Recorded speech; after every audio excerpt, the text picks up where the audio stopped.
Hello, my name is Elizabeth Mann, and today I will be reading a section from the book A Sound Salvation, Rock and Roll as a Religion by Ian W. Fowles. Ian is probably most well known as the lead guitarist of the Aquabats, a ska punk band, and for doing backup guitar for Gerard Way.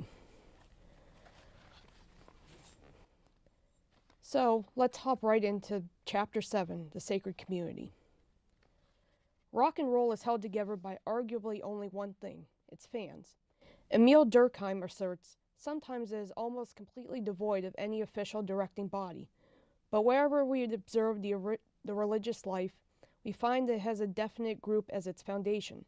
Without people to attend concerts and consume records, there would be little hope for the musical style to survive.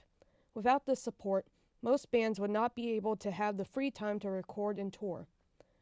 As noted, rock music is a great unifier that brings people from various backgrounds together. As Schultz observes, music becomes a kind of community, linking and bonding fans of similar tastes, attitudes, and experience. Beyond the obvious role of musicians and fans, there are many, many people behind the scenes that are needed for the religion of rock to thrive and survive.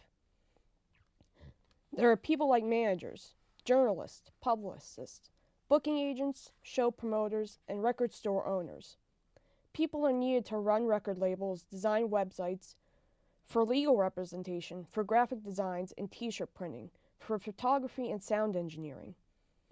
Bands need roadies, bus drivers, tour managers, press coordinators, street teams, and so on. There are webs and networks in the rock music industry which link thousands of people together across the globe.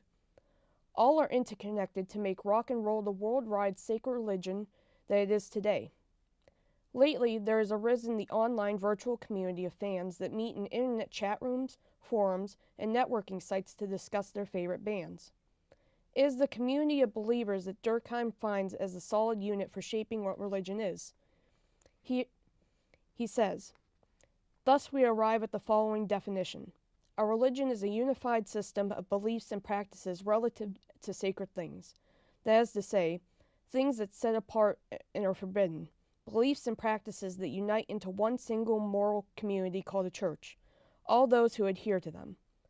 Perhaps this need for belonging is felt nowhere as strong as in underground, or once underground, music circles like punk rock. Tim Armstrong of Rancid and Operation Ivy said, I was so hungry for something. I really needed a community, because I'd never felt a part of anything in my life.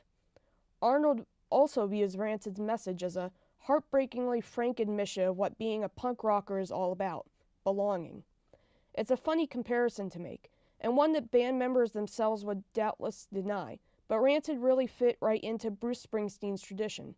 Rancid is as corny as Bruce, but spiritually speaking, Junkie Man isn't that far removed from Jungle Land, and the band's message, rock and roll saves lives, it's well saved ours, and is all too convincingly delivered. Some fans would take the worshipful attitudes of their favorite bands to higher levels. Speaking of a fan obsessed with the indie rock duo Tegan and Sara, Alternate Press magazine discusses another sign of true devotion to a musical act. In today's online obsessed world, perhaps the best shrine one can build to worship the rockers of his or her choice is a fan website. Jennifer Vaughn, who has been to over 60 of Tegan and Sara's live shows, created the website www.teganandsara.org as a hobby, but eventually, a good community started to evolve. In May 2007, a review of a concert in Los Angeles reflected the trend of using religious imagery and symbols to describe the event. The Arcade Fire from Canada, who have recently been referred to as the new U2, played 2 nights at the Greek Theater in LA in 2008. In an article in the Los Angeles Times, writer Richard Cromlin said the musicians were like a church choir maddened by rock and roll, or a rock band endowed with a spiritual purpose. He compared vocalist and frontman Win Butler to a charismatic young Billy Graham.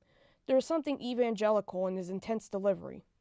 Cromlin claims that for Arcade Fire, this performance was an overdue baptism as a large theater headliner in LA, and the intense cathartic performance fostered a sense of community. This is all very interesting because the band was on tour supporting their album entitled Neon Bible that was recorded in a converted church outside of Montreal, Canada. Again in October of 2007, when both Bruce Springsteen and Avenged Sevenfold came through town on tour separately, the Los Angeles Times again pulls out the religious analogies when they review each separate concert.